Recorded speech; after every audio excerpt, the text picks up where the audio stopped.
Most of us have come to this program, I imagine, with a little bit of understanding about what human design is. And so I don't want to necessarily go down a rabbit hole of detail here. But if we look at human design as essentially our personal blueprint, and it helps us understand our mechanics. So we can look at it and go, okay, if we have to fix a car, you want to look at the blueprint of the car and look at the particular aspects of the car that might not be doing so well and those vulnerable parts and know how to fix them. And kind of that's what we're doing with human design, looking at our unique blueprint and understanding how we can help our own mechanics for the better. So we think about human design as being something that's practical. It gives us actually things we can practically use. It's reliable. It's a very reliable source of information that we can depend on. And it can be life-changing if we really use the knowledge correctly in a way that helps us liberate ourselves and head in a direction that feels very flowing and authentic for us. Human design is essentially a synthesis, a lot of different practices, a lot of different knowledge that we can combine to form the human design body graph or the human design mandala. So we're looking at Eastern and Western astrology, the Hindu chakra system, the Judaic Kabbalah, the Chinese I Ching, quantum mechanics, astronomy, genetics, biochemistry. We're going to look at how they kind of come together and form the mandala and the chart later down the program when we want to look at some of that layering and those details. But I'm just giving you some perspective of what it really accumulates as a lot of different systems in itself have come together to create the human design body graph that we'll be looking at and exploring through this program. And when I talk about body graph, I'm really meaning the human design chart. So that chart that you've got where you've got that funny picture on it of the body and the different shapes and things, that's what we call the human design body graph. And we'll certainly look at that in more detail as we go through the course. You may or may not have heard of a man called Ra Uru Hu, and he is our messenger, or the messenger of human design. Now, back in 1987, on the 3rd of January, Ra encountered what he calls the voice. For 8 days and nights, this voice penetrated him, giving him some scientific information about the origins and the workings of the universe. During this time, he worked transcribing what is now known and called the human design system. He then spent the rest of his life teaching and sharing what he learned, and sadly, he passed away in 2011.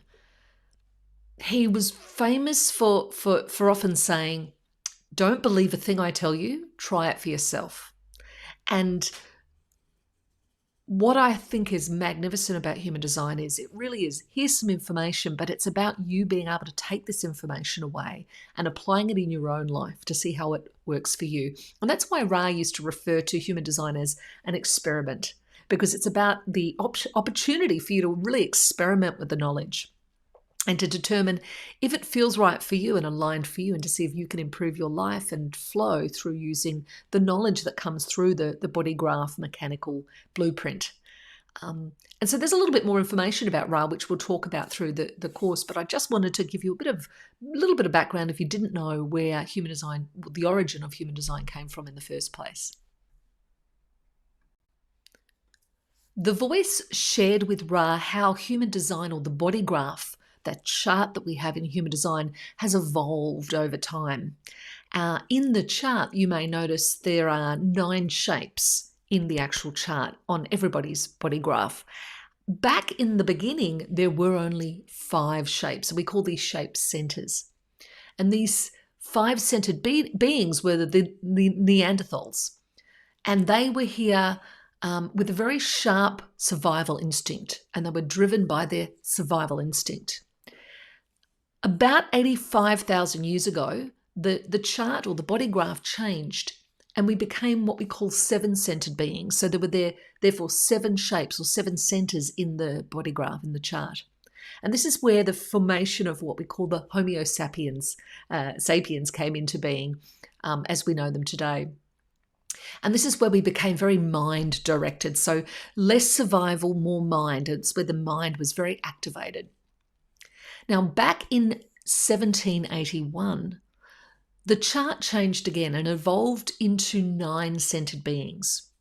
And the Homo sapiens intransitus is where we shifted to. And this is where we stopped being mind, although the mind is still very present today, as I'm sure you're all aware.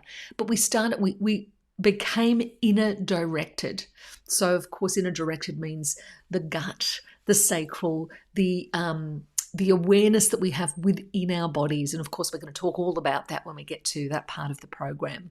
But there was a development there in 1781 where we were in transit, and we are here now, but we are at the very end of this transit, this transiting phase, because we're not long moving into the very next phase of development in human design terms in 2027, where we still are nine-centered beings, but this is where we move into the rave era, where our awareness starts to become more emotional, and that's very connected and it's very different. Now, we will, of course, explore this during the program, but I wanted just to show you the evolution at the front to see that, you know, we have evolved and we're going to continue evolving, and we're on the precipice of another very major change in development in the story of the human design mechanical blueprint that we get exposed to and that helps shape who we are.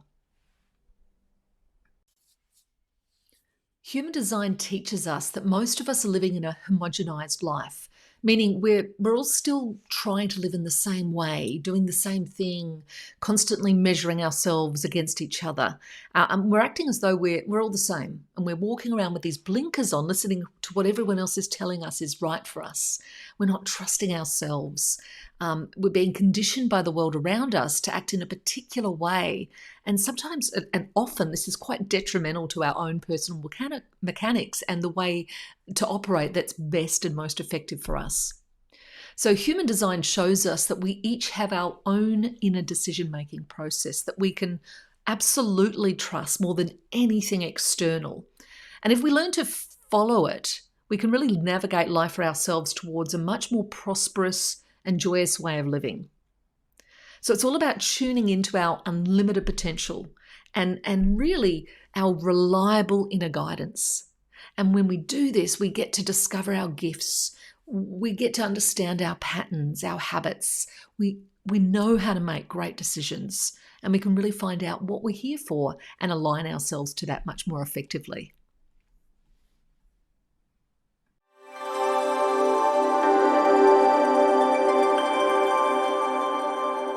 The first layer, and really the most important aspect of the chart and understanding our own chart or somebody else's chart, is looking at type, our type. We communicate through our auras, and this is determined by our genetic makeup, which is shown in our chart. So how we are defined, so that's in the centers, how we are defined determines our type. And our type is expressed through our aura.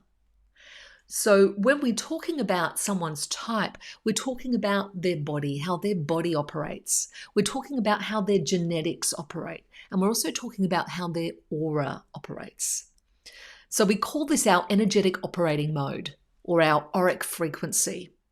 It's nothing to do with personality typing. It's nothing to do with psychology. It's really about when we show up in life as a particular type, we're communicating and interacting with others in a particular way based on this frequency that we have that is related to the type of human design that we are.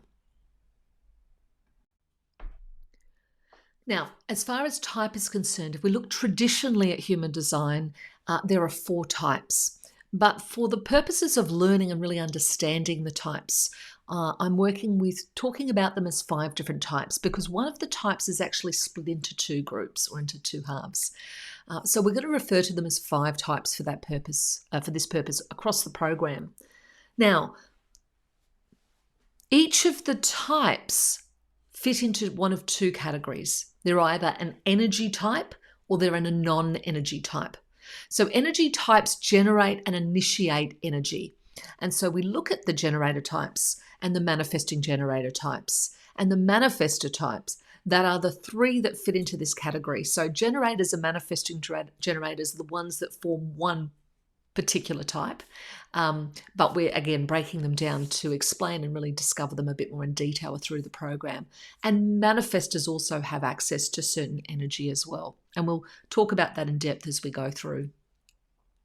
The non-energy types don't have consistent access to their own generating or manifesting capacity.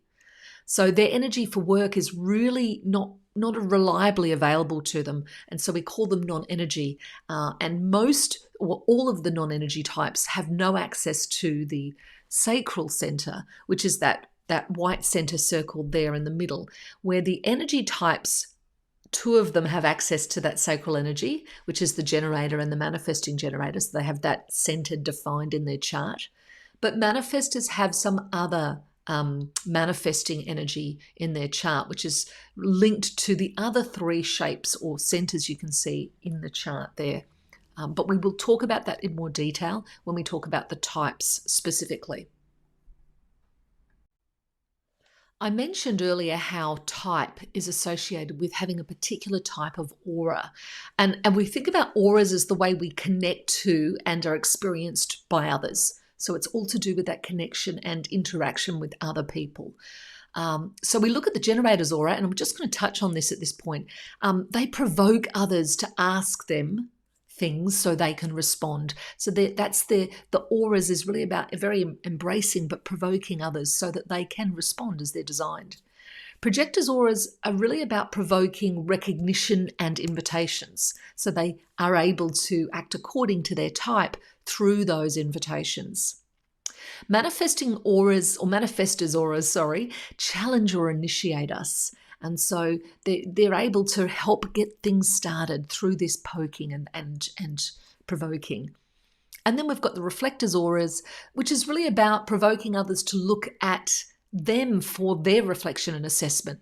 So their sampling auras are able to really provide information to others, but it's about provoking others to ask them what they receive and what they can, what they've experienced through the connection of auras together. We'll explore auras in much more detail when we discuss the types, but this is just to look at how those auras operate quite differently. And of course, the generator's aura also encompasses the manifesting generator's aura because technically they're the same type. Before we get into the detail of each type, I really want to share with you a good way of understanding how each of the types kind of fit together as far as what our role is as we dance here in this world, and what part we have to play. And so I like to use the analogy of a stage show. So let's imagine the world is a play, or the world is a stage show. I'm sure William Shakespeare would appreciate this. So we're going to look at the world as a stage show. What part do each of the types play? Let's start with the manifestor. So the manifestor is like the producer, and the producer is the person that comes along and gets things started. They often get the script, they often get the finances, they might get the director or some of the people together, and they go, there you go, right, here's the ingredients, go and get this show on the road. So they are here to get things started, and they can really be likened to the producers on a show. And next we have the generators and the manifesting generators. They are essentially like the cast and the crew. They're the ones on stage. They're the ones telling the story. They're the leads. They're the ones doing all the stuff in the background and getting the lights and the sound together. It's essentially their show. It's their performance. They're the ones we're all watching. They're the ones on the stage telling the story. They're the ones that have got the energy of the doing of the show. And so that's the role for the generators and the manifesting generators. And I always think about, it's probably the manifesting generators that maybe have a part on stage and then are helping with the backstage and doing a number of different things at the one time. Then we have the projectors, and the projectors are like directors. So like a director can look at an actor, look at the performer on stage and go, that's good. But if you do this and do this, they can bring out a stellar performance in those on stage and those performing. That's the role of the projector, like a director, really able to see right into the heart of the cast, so the generator types, and really help them, perform even better, right? Bring out the best in them. And finally, we have the reflectors. And the reflectors, they're not even in the show, they're the audience. They're sitting and they're watching and they're taking it all in. And if the reflector is laughing and cheering and having a good time, then we know the show is going well, that all is good. And if the reflector is cringing or shaking their head or wanting to walk out, then we know that potentially the performance isn't great. And so the audience, or the cast and everybody involved in the show, really want to look to the audience, look to the reflectors to see, how is it going? Is this a good performance or is this not? Are we going well or are we not going well? So that the reflectors really have a role of looking on and observing and taking it all in like an audience does. Before we go any deeper into the course and we start to explore type and all of the rest of the details of the chart, I want to make sure that you have access to your chart and your mandala. So on the left of the screen, you'll see there is what we call the body graph, or the human design chart. And each of us has a very unique chart. And it tells us the details of the chart, such as our type, and a whole lot of other information that is really specific about our personal mechanics. The chart, though, can also be really displayed as what we call the mandala. And this is the image you see on the right. And it's displayed, or a synthesis of all of the separate systems, such as astrology and the I Ching, that come together to form the mandala, or to form our unique human design. So what I want to make sure is that you've got a copy of both of these, particularly the chart, because we got with the body graph, because we're going to definitely be looking at this as we go through, and I want you to be able to become very, very familiar with your chart as you go. And it's also really lovely to have that mandala, because you can see it's quite pretty visually. It's nice to have up on the wall. It's a good way to look at it and kind of, that's me, that's my mechanics. I think it's always a useful thing to have up and visually around. And we're going to go through this and each of those elements of the chart as we move through the program. So check in to the module and see where you can get links to get your chart and your mandala if you haven't got access to those already.